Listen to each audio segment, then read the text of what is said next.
Le logement est derrière tout. Le logement, c'est derrière le pouvoir d'achat, c'est le premier poste de dépense des Français, et derrière la sécurité, puisque quand on vit bien dans son logement, il y a la sécurité qui va avec. Puis il y a aussi le logement. C'est pour ça que je trouve que les mesures qui sont sur la table, pourquoi pas?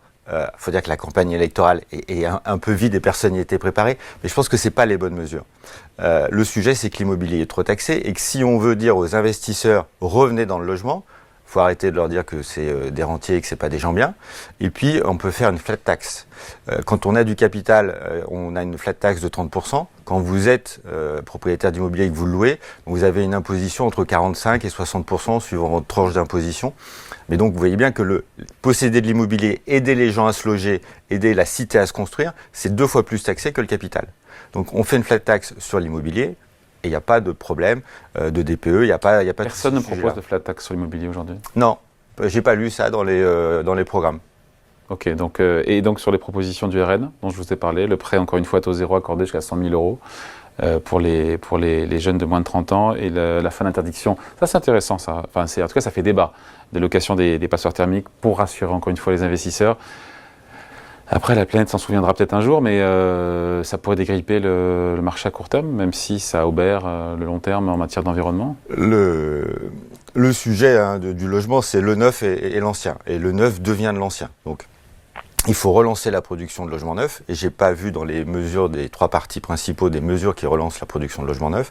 Et effectivement, il faut aider à mieux gérer le stock de logements.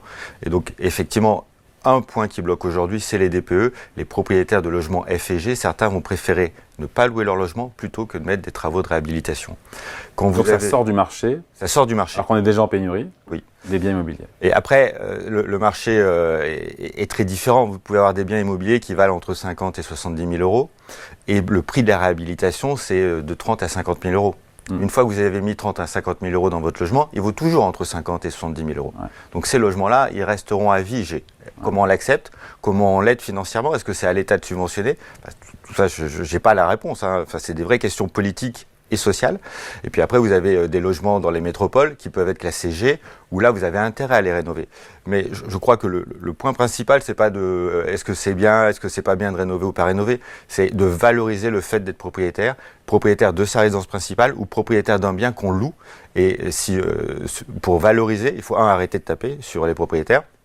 Donc je crois qu'une des propositions, c'est que l'impôt sur la fortune ne concerne plus que l'immobilier. Ça, je pense que c'est une bonne proposition parce qu'il y a quelque chose de stigmatisant. Mais la vraie proposition centrale pour moi, c'est de défiscaliser l'immobilier.